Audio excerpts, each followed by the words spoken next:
From the moment of entering this world to the silver years with challenges of a different kind, to situations of trauma when the entire family needs support.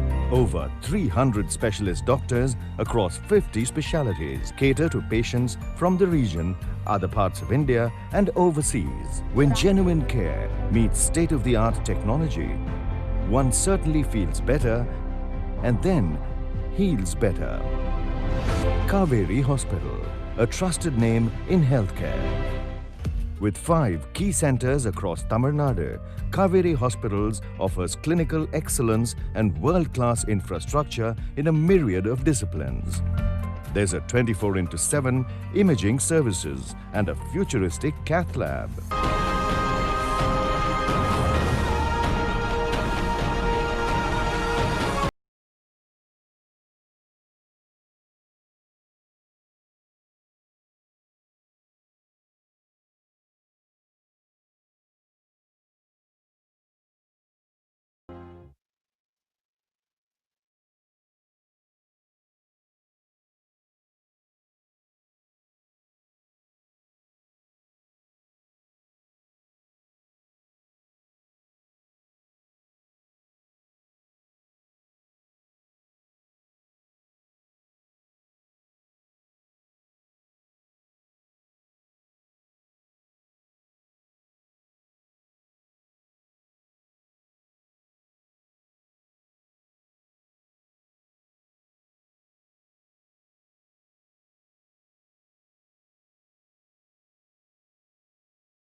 Good morning, everyone.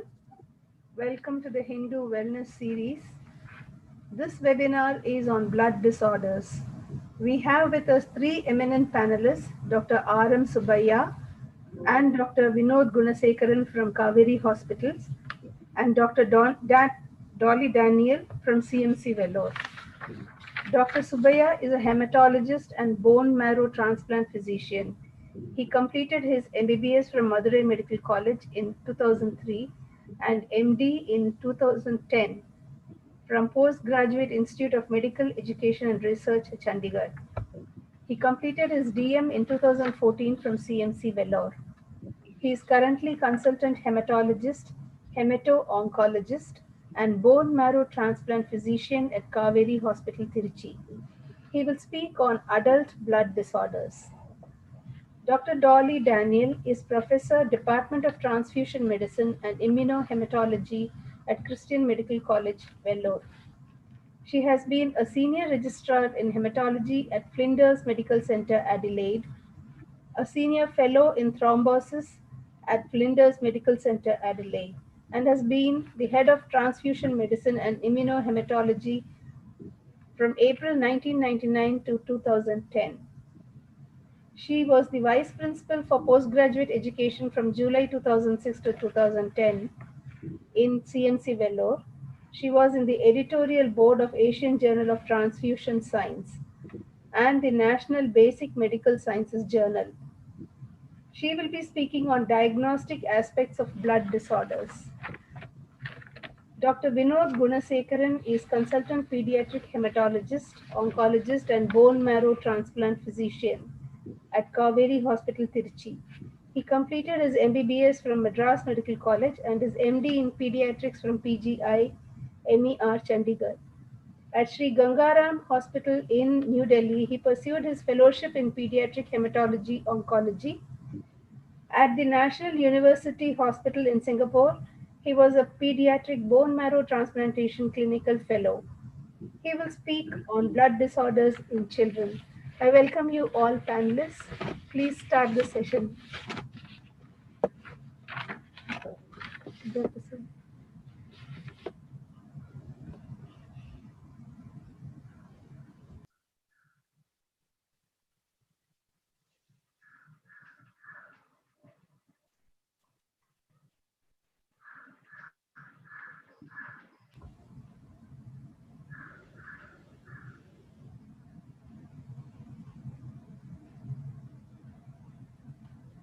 Morning, one and all.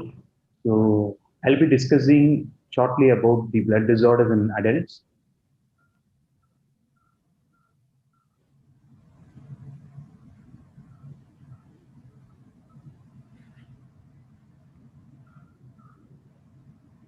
So, as you all know, in human blood, you have three cellular components: the red cells, platelets, and white cells, and also the liquid component, that is the plasma.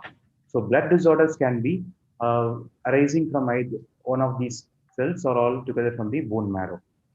Okay. So, to start briefly about the functions of the red cells, the red cell is an important uh, cell which carries oxygen from the lungs and it delivers to their tissues. Okay, so the oxygenation is carried out by these red cells. So it's important for the tissues to get oxygen for their survival. So that is delivered by the red cells after collecting it from the lungs. And also it delivers the carbon dioxide back from the tissues to the lungs and it's exhaled out. White cells are an important for immune system. So you have neutrophils, eosinophils, basophils, monocytes, and lymphocytes. These are the white cells. And neutrophils are the first to respond to bacteria or virus. Eosinophil mediates allergic symptoms, and basophils are also for allergy, and they have a role in asthma.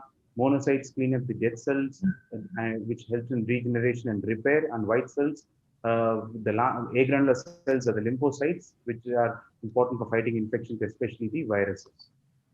Platelets are the third cellular component in the blood, and they are important for the clotting of blood. So whenever there is an injury in the vessel wall, the platelets come as a first defense to stop further bleeding and then to enhance clotting. So if you see the adult hematological disorders, if it can arise from one of these cells, and red cells, when they are deficient or when they are dysfunctional, you can have anemia. Okay, anemia in an elderly person can be either due to one of these causes. Commonly, the most common is still nutritional, iron deficiency, vitamin B12 or folic acid deficiency can lead on to anemia in adults. And sometimes you can have a chronic kidney disease, which is presenting as anemia, and rarely bone marrow disorders like myelodysplasia or other disorders, which, which are rare, can also cause anemia. So this is one important cause of anemia in elderly. Though the nutritional is more common, you can have anemia due to a kidney disorder. Normally, a healthy kidney produces good amount of erythropoietin, which is a stimulus for the production of red cells from the marrow. But when the kidney is diseased, you can have reduced erythropoietin, which is not sufficient enough to produce good amount of red cells from the marrow, and then the patient becomes anemic and he can be symptomatic. Aplastic anemia is a bone marrow failure syndrome where you don't what the three cell lineages, platelets, red cells, and white cells are not produced from the marrow. So if the red cells are not there, we don't have enough oxygenation. The tissues starve with oxygen, starve for oxygen, and the patient might be very tired. He can't carry out his normal day-to-day activities. When the platelets are low, he is prone for more bleeding, and when the white cells are less in number, he is more prone for knee infections. So those three lineages, when they are deficient, those are the symptoms which can occur, and you will need regular transfusions like blood fat cells or platelets, and also antibiotics for infection. So this is a life-threatening disorder when your cell count goes down. So this is an emergency. The other bone marrow failure syndrome is myelodysplastic syndrome, which is similar to aplastic anemia. What happens in aplastic anemia? You don't have cells at all. In myelodysplastic syndrome, the cells generate, but they are not of good quality, so they get distracted in the marrow itself. So ultimately, both of these conditions will hold you back, requiring for culminating regular transfusion requirement. So without transfusion, it's difficult to continue your daily day-to-day activities. So hemolytic anemia is a destruction of your red cells within the circulatory system. Either it can be within the circulatory pool or in the extravascular organ like spleen or sometimes in the liver. So what happens there is the red cells don't survive the usual time period what they are supposed to. So they are lost before 3 to 4 months itself. And there is an accelerated destruction which can be symptomatic. Naturally, the cells circulating in the pool will be low and it can present as anemia. How it occurs? It can be by immune or non-immune mediated mechanisms. One important cause in adults is autoimmune hemolytic anemia, where one's own immune system identifies these red cells as foreign and they destruct them, thereby presenting as anemia.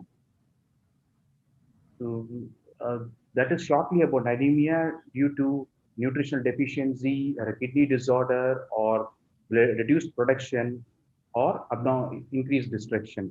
The other important symptom in a blood disorder is bleeding. So bleeding in an elderly person can occur from any of the tract like gastrointestinal, urogenital, respiratory, and all. So the most common is from the GI tract. There is the gastrointestinal bleeding, which can present as hemorrhoids, inflammation in the colon, colonic polyps, malignancy, untreated infections or constipation. All these can lead on to bleeding from the gastrointestinal tract and then thereby presenting as anemia. And bleeding in women, this is an important cause for anemia in females, can occur during the postpartum period or long-lasting bleed after tooth extraction.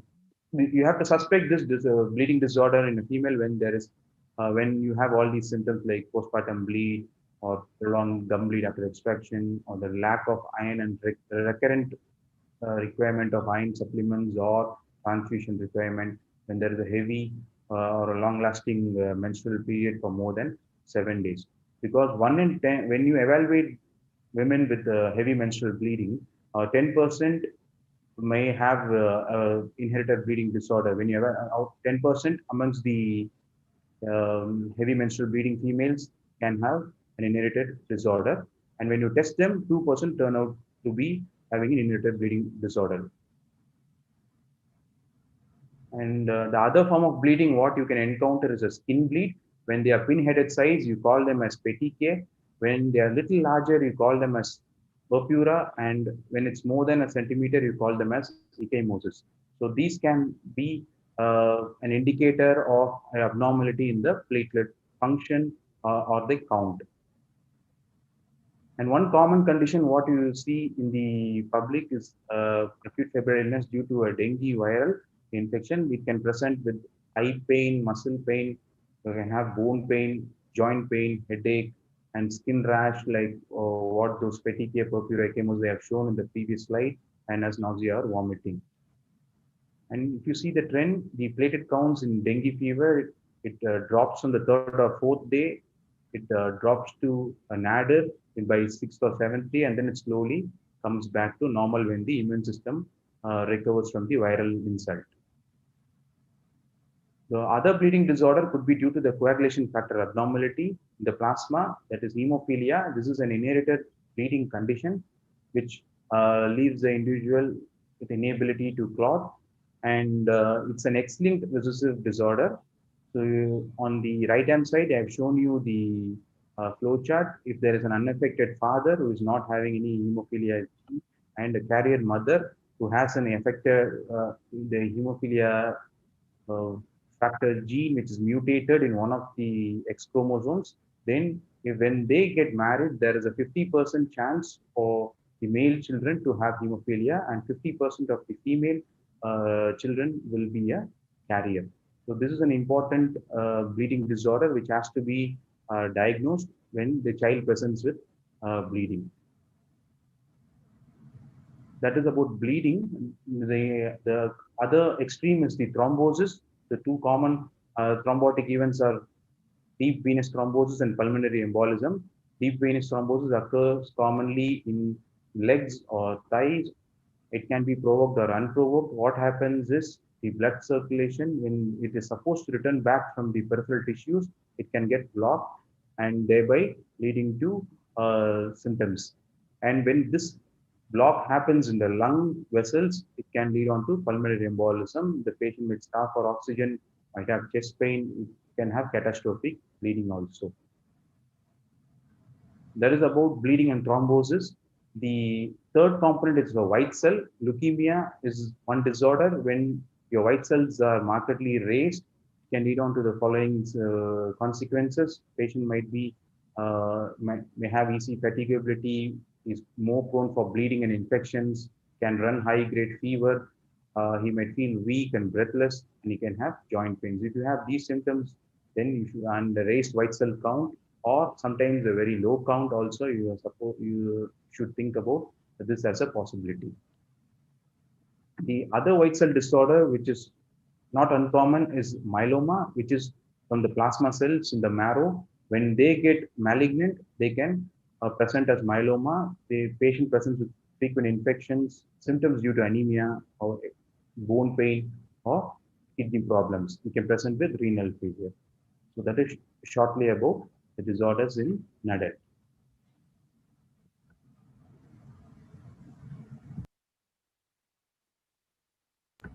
Thank you, doctor. Thank you very much.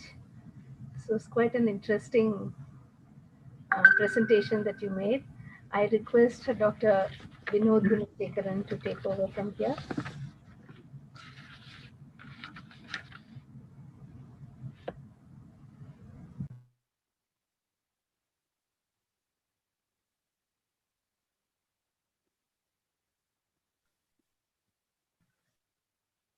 Good morning, everyone. We just went through the blood disorders treated in adults. Now we'll move on to blood disorders in children. So it is in the same spectrum, like it can involve the red cell, white cell, platelets, or the plasma components. But there may be some minor differences, and we'll go on to the next slide. So the first thing before going into the blood disorder, first we'll see a child. A child is not a miniature adult. Their demands are different. They are fastly growing. Every organ in a child is fastly growing in the initial 5 years of life. Hence, their demands are also different. In this picture, we can see that every nutrient is important for the child to grow, like protein, carbohydrate, mineral, calcium, vitamin, and equally important is iron, because iron is essential for the formation of blood cells, and it's also important for the neurological development as well. Their attentiveness, their intelligence quotient, everything is influenced by iron. And unfortunately, iron deficiency is the most common blood disorder in children across the world, especially in India. It is in a high proportion. It is really a public health problem. So most of my discussion will be focused on iron deficiency in children. So starting from babies like infants, how does iron deficiency occur? So the story of iron deficiency in children starts from the pregnancy. If the mother is iron deficient, this is the common scenario in our population. So the baby, while in the mother's uterus, does not get enough iron from the mother. So because most of the iron stored in the baby occurs during the last 3 months of pregnancy, the mother herself is iron deficient, and we can expect an iron deficient baby to be born. And in case there is a premature birth, that is, the baby gets delivered a few months prior to the expected date, that the last 3 months is crucial because that is the time when the iron gets transmitted from the mother to baby. And if that part is cut off and early delivery happens, again the iron stores in the baby becomes deficient. And during delivery, the cord clamping, the umbilical cord, when it is separated from the mother, if we delay the cord clamping, some amount of extra blood goes into the baby, which can protect the baby from iron deficiency, and that has to be taken care of. And after discussing the prenatal, that is pregnancy-related factors, coming to the first year of life or the first 2-3 years of life, diet plays an important role in preventing iron deficiency in babies. As we know, the first 6 months of life, every doctor suggests exclusive breastfeeding for the baby because it is very important for the baby to get all the nutrition. Equally important is after the 6th month of life, the baby should start getting complementary feeds in the form of like other solid food, which we commonly consume, cereals, pulses, vegetables, and etc. So that enough iron goes into the baby. And because as we know, generally milk is not a very good source for iron. The first 6 months, the baby can manage of its own, but later on, we have to supplement iron from outside foods. And if, in most of some conditions, like we generally fail to give enough complementary foods as the child grows, and most of the children depend on either animal milk or formula milk. In such cases, chance of iron deficiency becomes uh, inevitable. And coming to toddlers, what are the risk factors for iron deficiency? As a baby, if the iron deficiency is not identified and treated, the child will grow as iron deficient toddler and iron deficient kid. And later on during toddler period, again, if the diet plays an important role here as well. If the child is very choosy and picky in eating and doesn't eat the mixed diet which a normal child should take, again the iron intake in the diet may be less. Again, it leads to iron deficiency. This is the case like consistent high milk intake. We commonly see like children presenting with severe iron deficiency anemia. When we take the dietary history of the child, most of them will be taking milk 4 to 5 times a day, and that's it. And a child, say 2 years, 3 years old child, it is not uncommon to see that the parents feed only milk in a bottle 4 to 5 times a day, and that is all the child takes. And when asked about other foods, parents tend to say like child will not take any other thing, but it's our duty to introduce every other complementary food so that enough amount of iron and other minerals enter the body to allow the child to grow normally. So if the diet is taken care of, is that all required? No, the diet has to be absorbed in the intestine and then get assimilated in the body. Very rarely we can see other conditions which can impair the absorption of iron, even if it is given in the food. They cannot get absorbed from the intestine. And these are some rare conditions which we have to work up if we feel the diet is not an important cause for iron deficiency. And we know that like in general, vegetarian foods have limited iron compared to non-vegetarian food. So a vegetarian especially have to be very careful in providing a fully balanced diet to ensure iron intake. So what are the foods rich in iron? As we discussed, any animal food will be having good amount of heme iron. Heme iron is generally best absorbed as compared to the non-heme iron seen in the plant food. However, we cannot vegetarians also need iron, so they have to choose a vegetarian food which is having good amount of iron, like say whole grain cereals, peas, beans, dried fruits, brown rice, dark green leafy vegetables, nuts, etc. have to be a part of their food as a child grows in age. And coming to the statistics, what is the statistics of iron deficiency in children in our country? So our country, we have National Family Health Survey, which is conducted every 10 years, once in every 10 years. The last survey was conducted in 2015-16. And according to the survey, we can see that 58% children, which is a huge number, in the age group of 6 months to 5 years, have their hemoglobin level less than 11 grams, which is they are anemic. As we see the minor details, even the rural and urban are equally affected. And I would also add that iron deficiency, that is nutritional anemia, is not really a disease limited to poor or a lower socioeconomic group. We see patients from the well-to-do families, or even like they have a very good like background, but still the child gets iron deficiency. It is because of the food practices which we fail to incorporate as the child grows with age. So what is the programs at government level to tackle this huge public health problem? Government has always implementing effective iron deficiency prevention programs, and the recent program is the National Iron Plus Initiative, where like children from starting from 6 months, adolescents, pregnancy, and lactating women, all will be given iron supplements for a particular period of time. Even currently, they follow weekly, bi-weekly iron supplementation even in schools, along with deworming, because worms like which we contaminate from foods, worm in the stools, like worm in the intestine, is one common cause for frequent blood loss or iron deficiency anemia in children. Hence, iron supplementation and deworming has been mandatory in school-going children according to the National Iron Plus Initiative program. So coming to the next common like other blood disease in children is the beta thalassemia. What is beta thalassemia? It's again a genetic condition where the baby is not able to produce red blood cells. Hence, the hemoglobin starts to drop in the initial few months of life. Within first year, most of the thalassemics become severely anemic. So why does this happen? Again, it is genetic. Both father and mother are silent carriers of certain abnormal genes which are required for formation of blood cells. Once the baby is born, in case if the baby inherits both the abnormal genes from the parents, then the baby becomes a thalassemia major child. That is, their baby will not be able to produce red cell for the rest of the entire life. Hence, what do we do? Like this picture clearly shows how the life of a thalassemia child would be. Like they are literally tied to a blood bag for them to survive. So they have to visit the hospital once every month to recharge their hemoglobin level by getting a pack of blood, and then they go home to live the rest of their 1 month of life, and then they have to come back and the next month to get a blood transfusion, just like what we like we fill our vehicle with petrol tanks with petrol, we drive and come back to a petrol tank refill. That's how the life of a thalassemia child will be, like getting a regular blood transfusion. Not only blood transfusion, they are also at risk of many other problems like iron overload, which have to be tackled simultaneously. So again, it's a miserable condition for any child at this age. So can we do in the public level? Can we do something to stop this like preventable condition like thalassemia? Yes, a simple blood test can help your child save from a lifetime of suffering like thalassemia. Like a simple blood test can let you know whether you are carrying an abnormal gene for thalassemia. Like you, for example, you and your spouse both are carrying an abnormal gene for thalassemia. You may seem normal, your hemoglobin level may be normal, but you have those abnormal genes.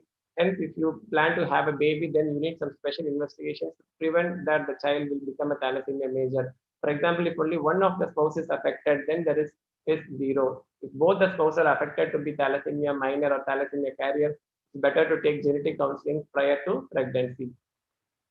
So moving on to the white blood cell. High white blood cell count, again, what does it mean? Like mostly 99% it is due to infections. Any infection, like any bacterial infection, viral infection, our body has to respond it by mounting an immune response. As we discussed previously, white blood cells are responsible for the body's immunity. It increases with infection, fights with the infection, and once the infection is settled, it comes back to the normal level. So it is our protection force. So mostly the treating doctor would check your white blood cell. For any problems, you go to the hospital and they use it as a marker to see whether you are responding to the treatment or not. But very rarely, high white blood cell can be a sinister sign that it can be a initial manifestation of a childhood cancer. So first thing we have to know that even children can have cancer, number one. It's very rare as compared to adults, but yet, yes, children can also develop cancer. And most common cancer among children is blood cancer. So, but again, the positive side of it is, yes, that most children with cancer can be cured. This slide, I took it from the World Health Organization, which says that most children with cancer can be cured. Like, yes, 70 to 80% of cancers in children can be cured with very inexpensive generic medicine and minimal treatment. Also, if they are very good responder, the treatment is going to be very minimal, but still 70 to 80% children can be cured with cancer. There are a lot of support systems available in the current era. So any child with cancer should undergo treatment, and they have a very good chance of living their life for the entirety. So next, coming to another very rare group of diseases in children with relevance to white blood cells. As we discussed, white blood cell is responsible for immunity. If they are defective, then our immune is deficient, immunodeficiency. So again, it is also a genetic condition, hereditary or genetic condition. When both the parents are carriers of some gene defects, if they combine together in the baby, then the immunity gets knocked off.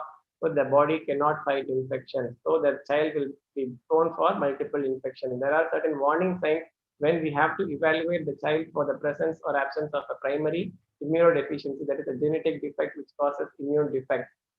Usually children develop some minor infections. 5 to 6 episodes of common cold in a year is common for a child to have develop, because from the uterus they are exposed to an external environment. There are a lot of bacteria and viruses in the environment. So gradually they get accustomed, our body mounts immunity, so they can have frequent cough and cold during the initial 5 years of life. But if it is very severe or very recurrent, like frequent ear infections, frequent sinus infections, frequent long fevers, and failure, the child is not growing well, or oral candida, all these are indications, or there is a family history, like some of the family members have an immune defect. All these are indications that the child should undergo a test for immune deficiency and get an appropriate treatment for the same. The last slide is a word about the low platelets. Similar to adults, children can also develop low platelets in response to certain infections like dengue. But there are other conditions like immune defects, immune thrombocytopenia. In response to some trigger, the body can start destroying the body's platelets. Then they can have a transient low platelet count, which needs specific investigation and management. And certain rarely genetic conditions can also cause low platelets. Thank you. Thank you, Doctor. Thank you very much. Dr. Dolly Daniel, please start your presentation.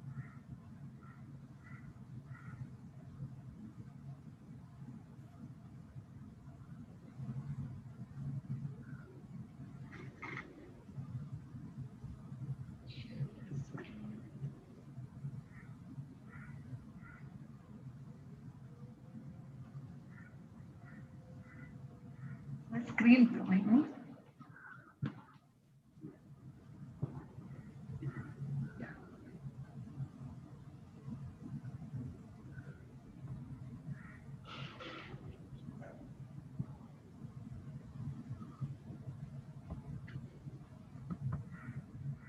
Thank you, Sujata. I think the two speakers before me have highlighted a wide variety of blood disorders. So my question now is it important to reach a diagnosis? And if so, how important is it and why is it important?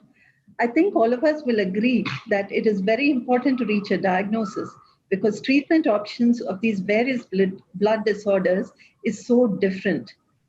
And therefore, my friends, I just want to start with this quote, which says that diagnosis is not the end, but actually truly the beginning of practice. For a good diagnosis of a blood disorder, it is not a really long list of investigations which will finally give you the key. It is very important to understand that the good diagnosis is a combo, a good clinical history. So it's very important that when we have a problem, we tell our doctors every single small detail, which may be relevant to finally zeroing in on the diagnosis. A good physical examination may throw up unexpected things like a small lymph node or a small liver, which is a tiny enlarged liver.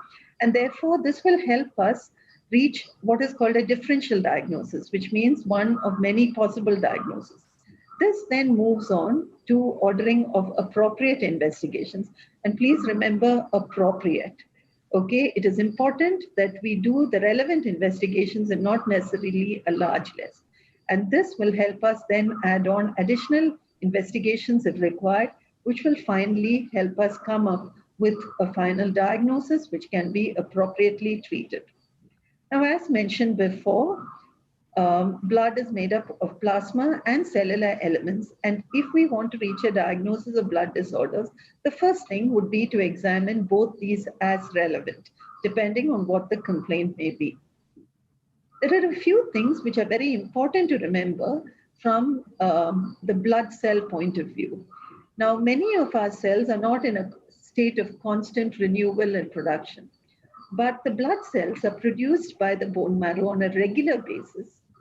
They come into the bone marrow, undergo a process of maturation where they mature, and then they are thrown into the bloodstream.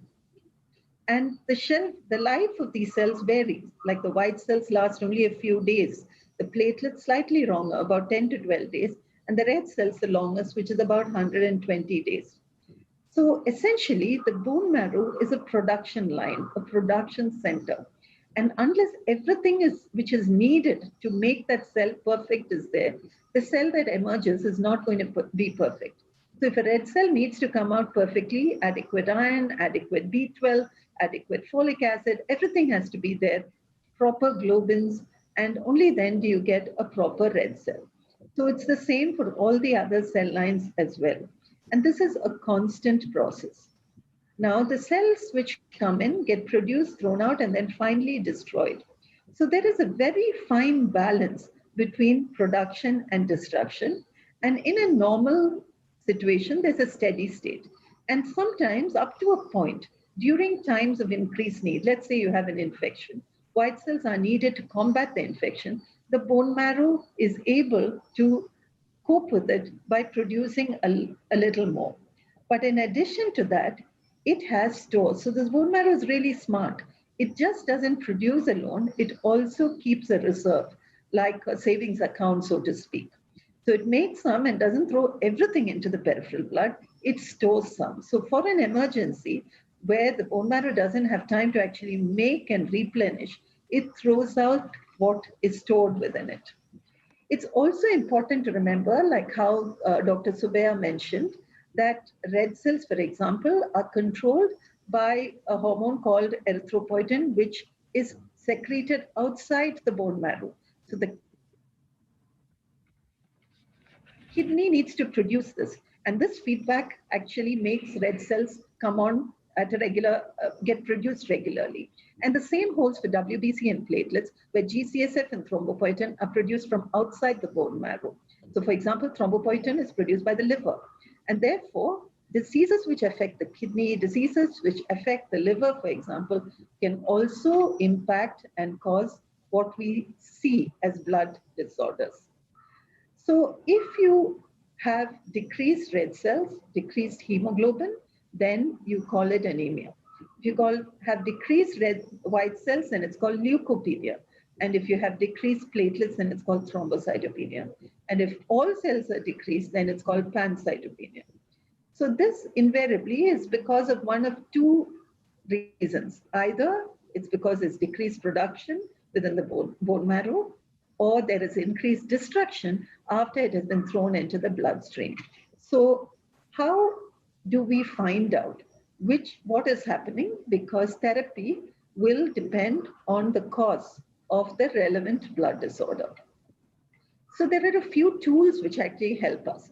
The first is the examination of blood. And nowadays, almost every small place or large hospital has what's called a cell counter.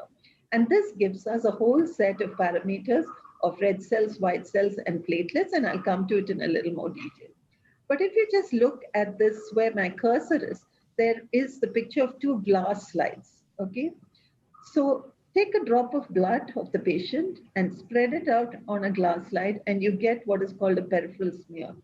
For less than 5 rupees, you get this tool which offers a huge world view of what may be going wrong with the patient's blood. Okay, so if you think you can liken it to a peephole from many of our houses, where if you look out of the peephole of the door, you see everything which is outside that door. And this peripheral smear may give us really, really vital clues. The other thing is the examination of the bone marrow, which is the production center, and that is taken from the iliac crest, the bone at the back, and a tiny drop can be spread, and we can actually look at it in detail. This is just to show you the basic principle of the machines which do our cell counts. It is based on what is called electrical impedance, and it's able to differentiate cells based on size. It's able to differentiate cells based on the granules they hold within it, because all of these go through what's called a flow cytometer. And finally, we get really accurate counts. These have now got fine-tuned into really good compact machines, which even make a peripheral smear for you straight once the counts have been done. But it's not enough just to be able to do counts and get a set of values. We need to know what are normal ranges. And it's important because adult ranges are different from pediatric ranges. So a newborn has, for example, a hemoglobin of 18, whereas for us, an adult, a hemoglobin of 18 is considered extremely high, and you want to know what's wrong. So on the other hand, it also can vary with populations. The Western population has significantly higher normal reference ranges for hemoglobin. And what I've put up here on the left-hand corner is what is given as normal on our national website. But very often you find it even lesser than this. It's important to know what the normal is in the patient group that you are treating. This, for example, is a printout of a cell counter. And you can see that there's a long list of things, but I also want to highlight that it tells you, apart from the counts, it tells you things like what is the volume of the red cell, what is the concentration of hemoglobin within the red cell, what are all the red cells same size, or are they different? Because these have implications in your diagnosis. I'd like to just discuss a few clinical scenarios that we see all the time. So this is a 15-year-old child who is presented with extreme tiredness and fatigue, only a 3-month history, with a history of menorrhagia, which is really bad bleeding during periods, for the past 6 months. No other similar symptoms earlier, and she's pale with a hemoglobin of 7 grams. The other white cells and the platelets are normal. Now we know that she's anemic.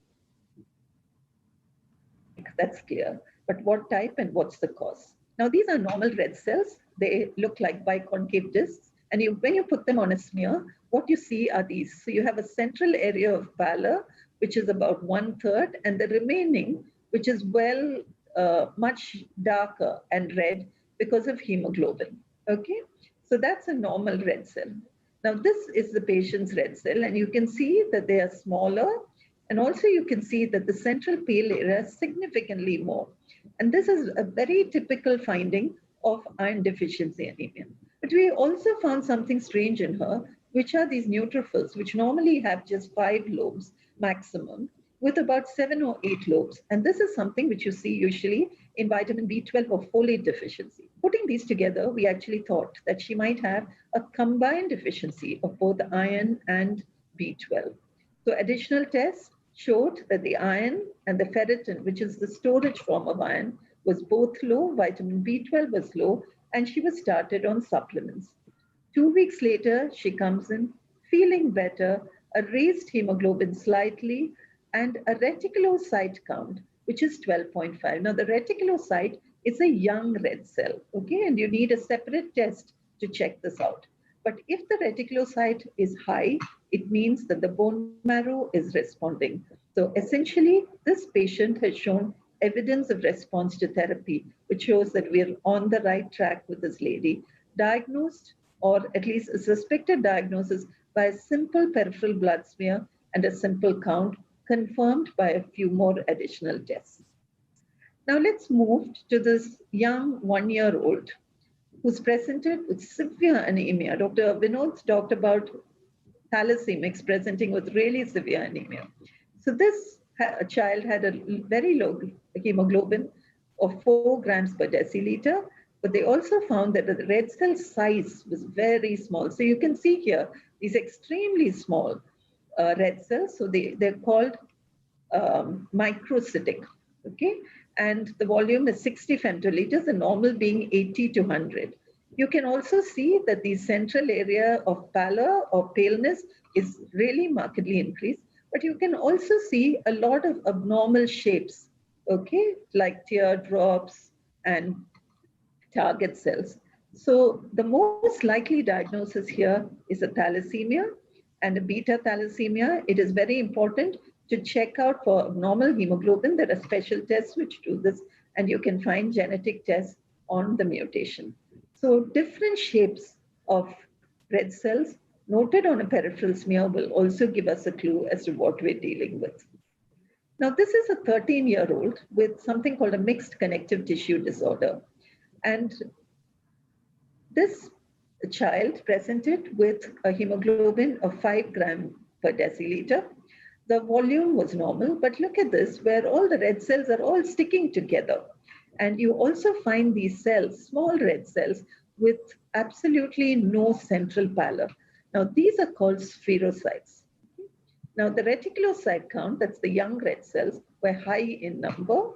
And essentially, this finding of red cells sticking together, which is called autoagglutination, and the spherocytes, which we see here, point towards what's called an autoimmune hemolytic anemia, which Dr. Subbiah referred to. Now, this is very important because you cannot treat it like the other nutritional anemias. Can be secondary to this group of disorders like rheumatoid arthritis, SLE, which we all know about, which fall within this group. And what is important to know is that platelets also can get destroyed because all these red cells are coated with antibodies which are produced by the body to self-destruct almost.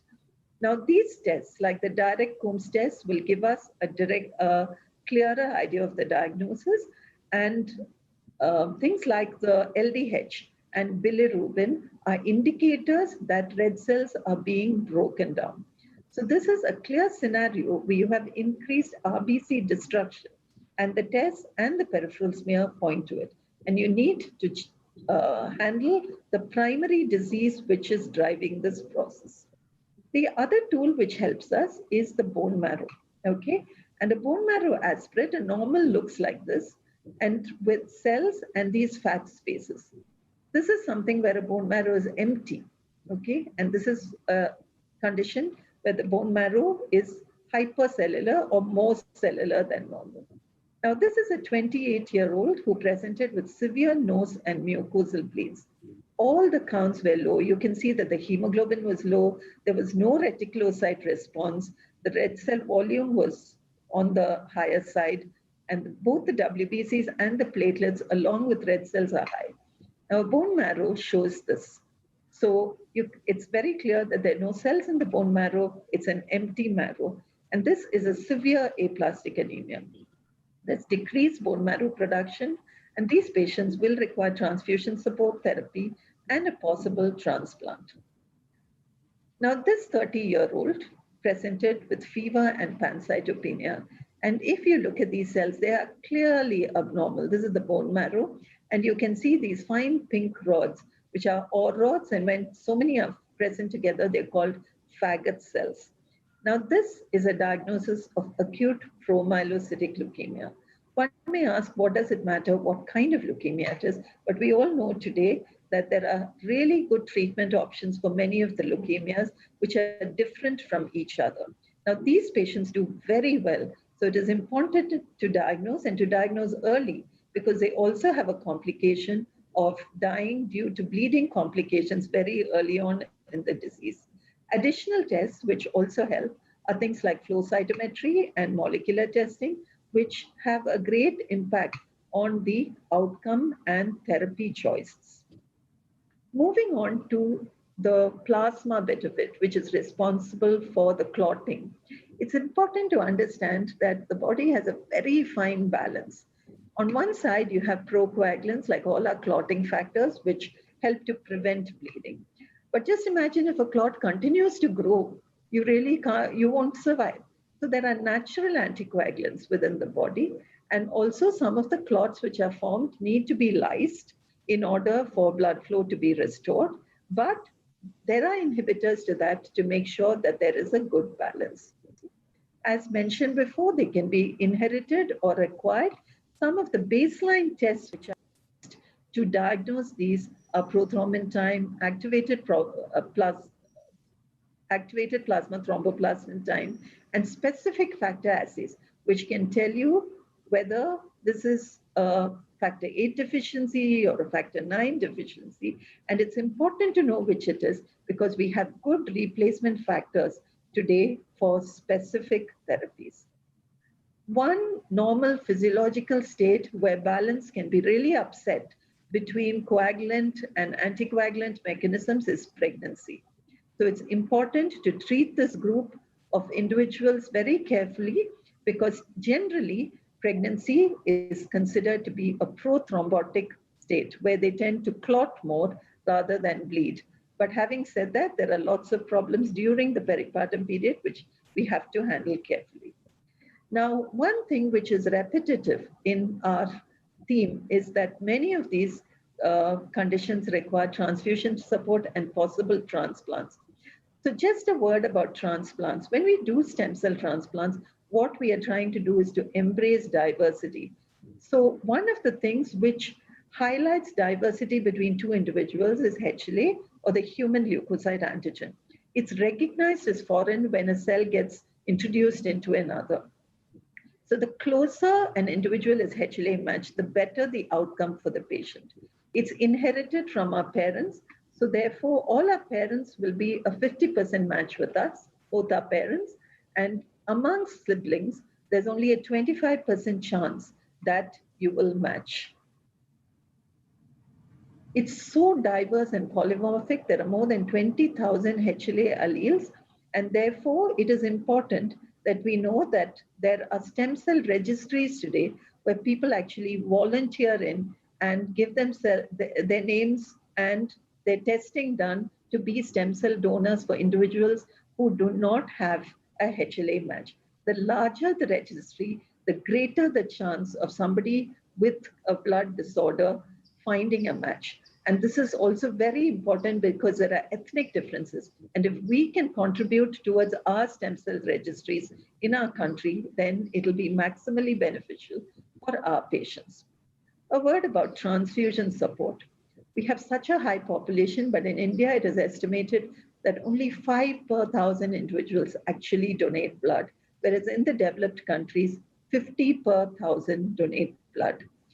It's important to prescribe transfusions carefully because that table there shows you all the varied side effects you can get. We have a wide range of components available and one size does not fit all. And it is important that we give the appropriate product for the appropriate condition. Voluntary donors are very sparse and few in our country, and a repeat voluntary donor is the safest. So you and I can actually plug in that way to enable therapy for our patients in a safer way. So finally, to conclude, management of blood disorders, diagnosis of blood disorders is a really multi-concerted effect and a huge teamwork to make things happen. As general public, you and I can actually plug in by becoming stem cell donors and becoming repeat voluntary donors for blood, which will make therapy that much more safer and accessible, which will make life easier for the clinical units which are looking after hardcore therapy. I'd like to end with one of my favorite quotes. In our country and with blood disorders, I don't think perfection will ever be attainable. But I think definitely that if we chase it somewhere along the way, we will definitely catch excellence. Thank you so much. Thank you, ma'am. That was really interesting. We have quite a few questions, and I will start with the first question that's asking, what are the causes when we have high white blood cell count? Who would like to take this question? I'll take up that question. So the high white blood cell count can be just physiological, sometimes as in pregnancy or when there is an adrenergic stimulation, when there is being physical stress to the body, or sometimes it might be pathological, that is abnormal. So in the when you see the abnormal causes for high blood counts, it can be just in, as Dr. Vinod told, it could be just as a reaction to an infection, or sometimes it might be serious blood malignancy. So, but most of the times you not worry when you have a high blood cell count. All you need to do is go get evaluated by a doctor and then confirm it if any lab tests are required. So common causes where pathological is mainly infection. Very rarely it could be a blood malignancy. Thank you. There's a question on, is leukemia a blood disorder? So yes, leukemia is a blood disorder. In fact, leukemia is a medical terminology. The equivalent general terminology is blood cancer. So blood cancer means it's a blood disorder. It arises from the bone marrow because it is a place where the blood cells are generated. And the answer is yes, it is a blood disorder. And I would add to it that it is a highly curable condition in many of the patients. What should be the age of the baby to get tested for hemoglobin? So in general, there is no need for every child to undergo a hemoglobin test. In general, every child will be taken to a pediatrician for a vaccination purpose. At that time, the pediatrician would generally screen the baby. If the child looks pale, yes, then the child has to undergo a hemoglobin or a complete blood count evaluation. Otherwise, there is no specific age cutoff that a child should undergo a specific blood test at this particular age. It's always guided by the clinical look of the child, whether the child is pale or pink or any other problems like a fever or so on. Even a 1 day child needs to undergo blood test if it is needed, or it may not be if the child is otherwise normal. Doctor, there is another question for you. Often children get affected by septicemia. Why is this happening? What to do for this? So, see, the cause for infection is like multiple. So, it starts from the environment. So, environment, food, water, air, like our hands, unclean environment. All these are like places where infections, kind of bacteria or virus can multiply. So, once it enters the bloodstream, number two, our body has defense mechanisms. Usually, our body's defense mechanism will take care of the infection and clear it off. So most of the infections entering into the body may go silent. But if any one of this circle is disturbed, like our body's immunity is not good, or the amount of infection entering in the body is huge that the body cannot tackle, then the body has to undergo like detrimental processes, and we term it as sepsis, septicemia, and so on. So in general, it is multifactorial. Uh, like again, if it is happening repeatedly to any particular person, then we have to seriously consider an immune deficiency in that person, and particular evaluation may be needed. Otherwise, if environmental factors are taken care of, usually they will do well. Thank you, Doctor. Madam, Dr. Dowley, this is for you. Ma'am, why do we get tired for a few days after giving blood transfusion, though it's a small quantity of 350 ml? Ideally, you should not feel tired. So if you are feeling tired, then maybe you need to get checked out to see whether your hemoglobin is really borderline. But otherwise, there's absolutely no reason for one to feel tired after donation of a unit of blood. Thank you, ma'am. Here is a question. What does unusual destruction of red blood cell, when does unusual destruction of red blood cell take place in the body? Red cells can be destructed within the body, that is hemolysis. So it can be multifactorial again. It can be immune or non-immune mediated. Immune mediated is what I have described as autoimmune hemolytic anemia, where one's own immune system identifies their red cells as abnormal and they are destructed. And the non-immune mechanisms can be due to on drugs like antibiotics, or it can be due to a valvular heart disease or severe hypertension sometimes, or a microangiopathic hemolytic anemia, which is an abnormal immune mediated mechanism which is happening within the small vessels of kidney or brain. So the numerous causes, commonest being an immune mediated mechanism. The non-immune mediated mechanisms are mostly mechanical, or it can be triggered by any drugs. So here, there's one person who's saying, I am 27 years old and weigh 47 kgs. Am I eligible to donate blood or stem cells? Is there any criteria for donation? It's a woman who's asking this question. So previously, the cutoff for donating blood, the weight was 45 kilos, but now they've increased it to 50. So unfortunately, maybe they should just build up some muscle and arrive. Okay, there's another question. Does stem cell donation lead to transfer of any genetic diseases to the donor? To the donor. I think should be No. to the recipient. Okay, maybe the clinicians can also take up from here, but you want, during a stem cell donation, one is just donating their stem cells, which are going to get renewed again within their own body. So there is absolutely no chance of a genetic change within them. I presume that's the question. Okay. I Where would you like Yeah, to? may have been the recipient instead of the donor. That makes more sense. Anyway, I don't know.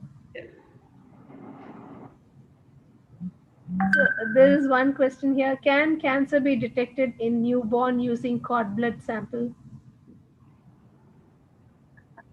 Actually, strictly speaking, no, because it's always symptom driven. So the cancer is not a single term. So cancer can actually arise from any part of the body. So blood is the most common among them. So equivalently, they can have cancer from brain, kidney, liver, etc. Like literally every cell in the body is prone to have the ability to develop cancer if they undergo some genetic mutations.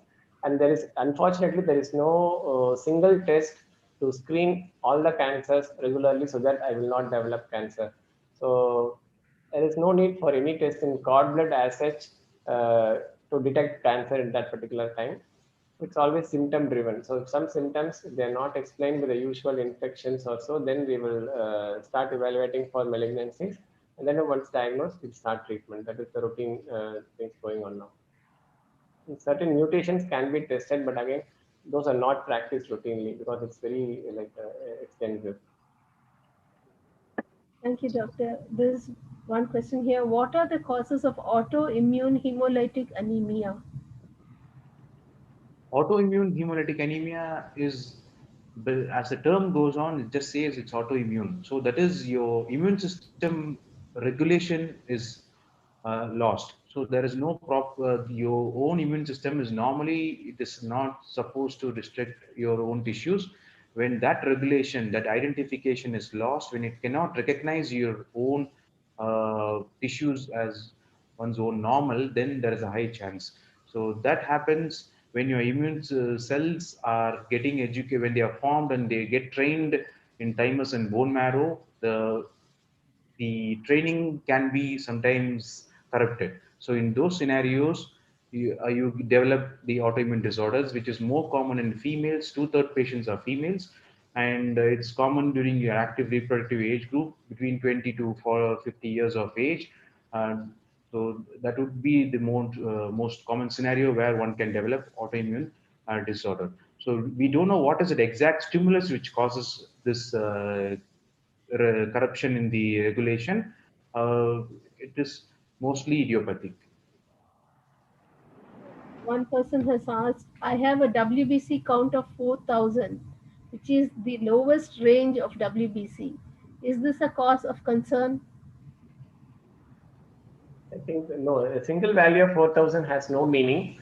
So in general, it has to be considered with the entirety. Why WBC was checked primarily, and again we have to go through the entire complete blood counts. And if required, he needs monitoring. A single value of 4,000 actually doesn't mean much. So we have to look it into an entirety, why it was done, and how the other cells are, and in how he is behaving with time. Sometimes the lower part of normal is also considered as normal if other things are all completely normal.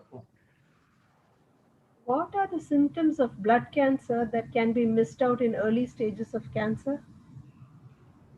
So unfortunately, again, blood cancer especially doesn't have a specific symptom for me to say like, okay, if you have this symptom, you have cancer. And then there are no symptoms to fortify.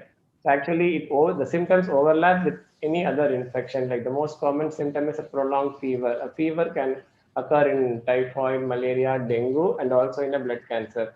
So again, once you develop fever, you go to a routine family doctor or a pediatrician. So he initially, like if the child is otherwise well or patient is otherwise well, they will give paracetamol and monitor you. So the fever doesn't subside. Usually, most of the infections subside within 5 to 7 days with or without treatment. So if it is not behaving the way the usual infection will respond, then we have to do specific tests. Then we will get a clue. So if the white cell count are extremely high or the it's are extremely low, the platelet count is very low, hemoglobin is low, and again there are some other findings like your liver, spleen, lymph nodes are all enlarged.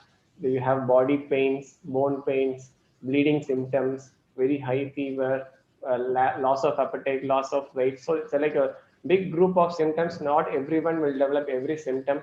It's always a group of symptoms matched with the blood reports, and then to decide, okay, it's an infection, okay, it's a self-limiting viral fever, or it's a bacteria, or it may be a dangerous condition like a leukemia. So once the fever is not responding for say 1 week or so, and blood tests are suggestive, then we will think of doing a bone marrow to confirm or rule out cancer, leukemia. Thank you, doctor. Here is a specific question from a mother about her son. My 16-year-old son is undergoing lymphoma treatment. He is in maintenance phase. Bone marrow not affected. He is treated at Mazumdar Shaw. Single child. Docs say highly curable. My question, does it revert? It's a difficult question to answer. Like I know the pediatric oncologist in Mazumdar Shah, it's a very good center.